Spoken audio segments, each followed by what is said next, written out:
Здравствуйте! В эфире программа «Энергетика Якутии. Отраслевые новости». И я ее ведущая Татьяна Каракулова. И вначале коротко о главных темах выпуска.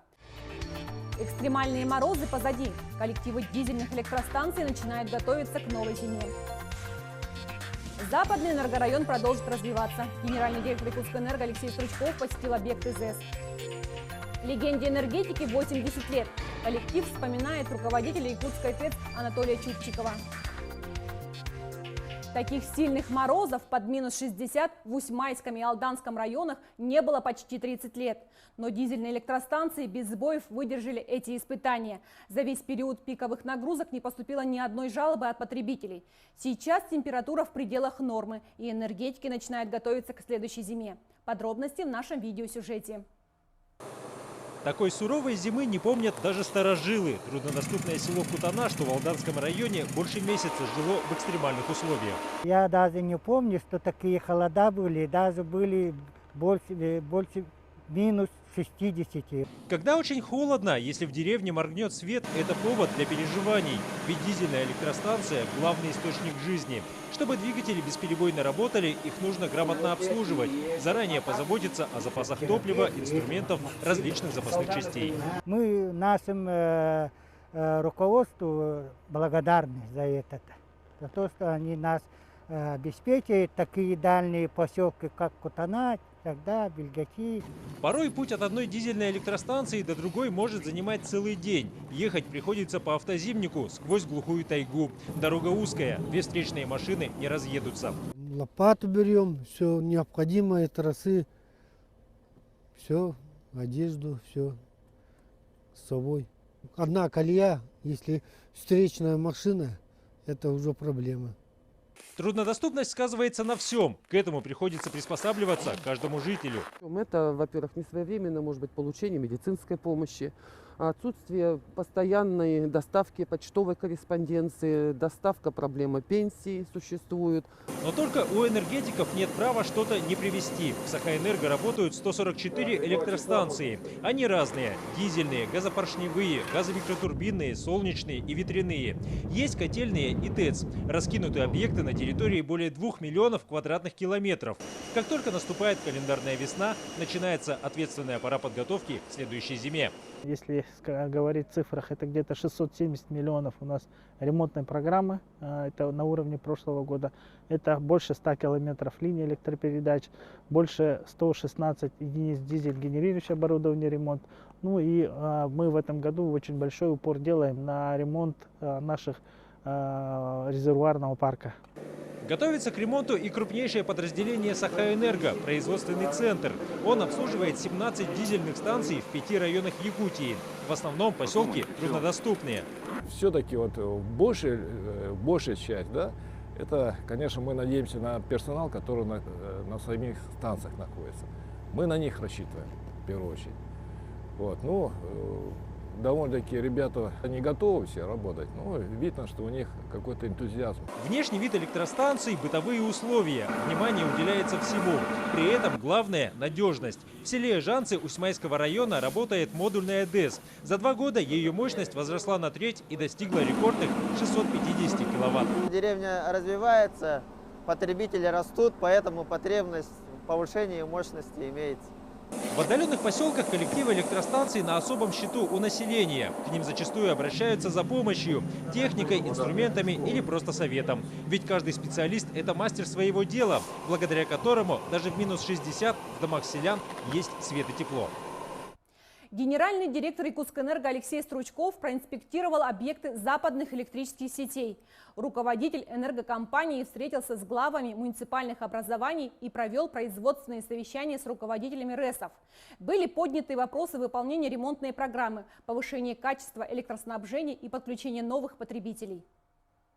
Работу предстоит много. Значит, вы знаете о том, что у нас достаточно большое количество заявок от населения, от социальных объектов на подключение к нашим сетям и использование электроотопления в качестве теплоснабжения своих объектов. И эти вопросы у нас, скажем так, завязаны под реконструкцию линии Сунтар-Нюрба.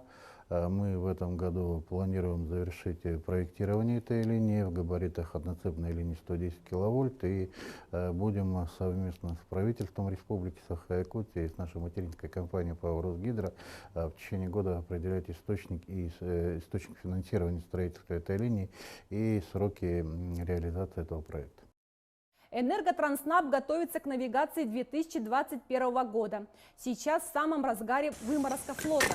Специалисты освобождают участки судна ото льда, чтобы провести ремонт корпуса, винтов и рулевого комплекса. На одно судно у бригады уходит несколько недель. За это время они выпиливают тонны льда. Также в этом году мы проводим модернизацию судов, это замена агрегатов на более мощные, что позволит нам увеличить скорость производства работ и также увеличить объем производства. Работать приходится в самые лютые морозы. Именно поэтому профессия выморозчика считается одной из самых сложных в мире. Свыше 1 миллиона киловатт-часов украдено за первый месяц этого года. Ущерб оценивается более чем в 6 миллионов рублей. Специалисты энергосбыта выявили 41 факт неучтенного потребления электрической энергии. К ответственности привлечено несколько юридических лиц. Общая сумма ущерба почти 5 миллионов рублей. Составлено 36 актов в отношении граждан на общую сумму 1 миллион 300 тысяч рублей. Любое незаконное подключение карается по закону, влечет за собой высокие штрафы. И кроме того, таит в себе угрозу для жизни и здоровья как нарушителя, так и окружающих его людей. Энергетики почтили память легендарного руководителя Якутской ТЭЦ Анатолия Александровича Чубчикова. 26 января ему бы исполнилось 80 лет. Станцией он руководил 30 лет, и этот период сегодня называют революционным. Почему? Расскажем в нашем следующем видеосюжете. Этот памятник на территории Якутской ТЭЦ посвящен Анатолию Чубчикову. Легендарному директору предприятия в этом году исполнилось бы 80 лет. В его период работы было совершено очень много дел, которые создали практически облик Якутской ТЭЦ сегодняшней. Анатолий Чубчиков стал руководителем важнейшего жизнеобеспечивающего предприятия Якутска в 1973 году. Ему тогда было всего 32 года, но уже с первых дней он начал активную деятельность. Ну вот он пришел такой подтянутый, красивый, энергичный, стремительный, деловой. И такая началась сразу бурная жизнь. Якутская ТЭЦ вступила в поистине революционный период. Начинается модернизация станции. Введено в работу 5 водогрейных котлов. Сформирована схема магистральных тепловых сетей столицы региона. При этом впервые они выполнены с резервом в 4-трубном варианте, а значит надежнее. Он практически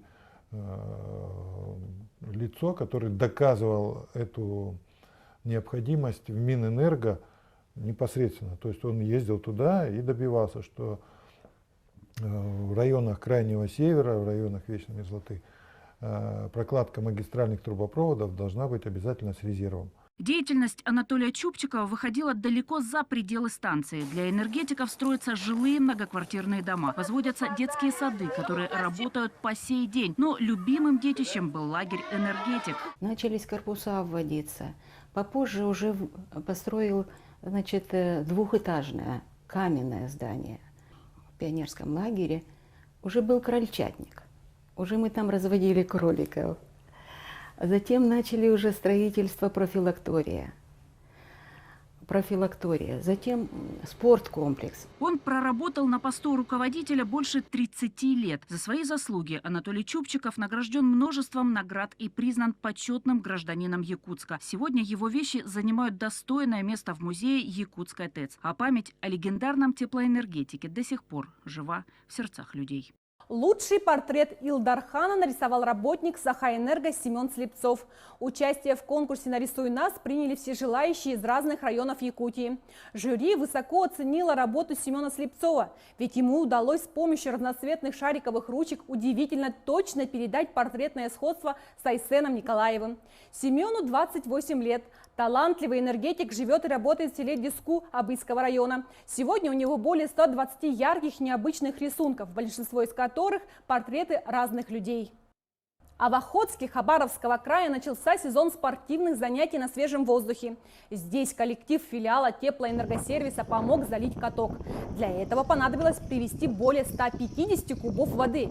Это делается ежегодно и стало доброй традицией. На радость хоккеистам и всем любителям кататься на коньках. И на этом у меня все новости. Всего вам доброго и до встречи в следующем выпуске программы «Энергетика Якутии».